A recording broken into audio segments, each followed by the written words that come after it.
Welcome back to Primetime News. Special welcome to those watching on OneSpotMedia.com. First up this evening, the police high command is facing serious questions as one of the suspended officers held in Sunday morning's murder, high-speed chase and shootout has escaped from police custody.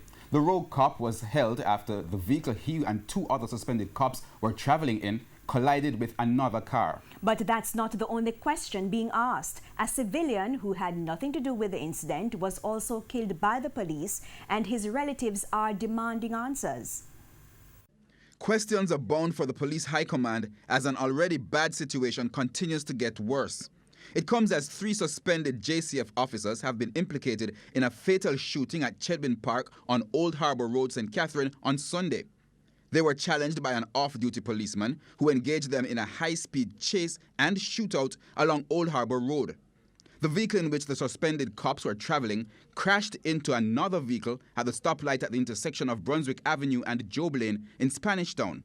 One died at the scene, the second ran away, and the third was taken into police custody. However, TVJ News understands that the suspended cop who was reportedly taken into custody did not turn up at hospital and is not in custody.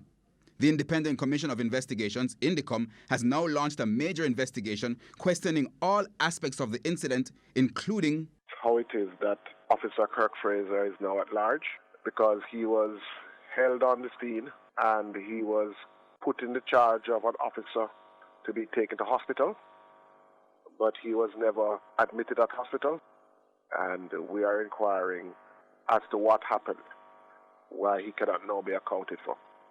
We intend to question all officers who were responsible for moving the injured and other persons from the scene to the hospital.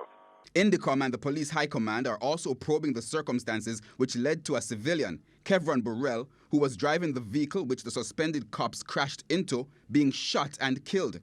It's understood that Kevron Burrell lives overseas, but was back in Jamaica for a funeral. He was reportedly on his way to the wake in St. Elizabeth Saturday night and had nothing to do with the incident. His father, Michael Burrell, says mistaken identity and bad judgment are some of the explanations the police gave for his son's death. Bad judgment. My son deserved that. Bad judgment. Him in him car license, ensure him have a valid driver's license. Same on a alien. Same deserve to dip on the road. You for protect him. Kevron was driving a grey Toyota AD wagon. The suspended cops involved in the police chase were in a white version of the same model. But Mr. Burrell says that's no excuse. You follow a car from we are Old Harbour Road and come we are Brunswick Avenue, and you see the license plate number. You see what color car, that's the car we are run down out there, so you left and go over, go kill my son in my car. 5 guns were seized from the vehicle of the suspended cops.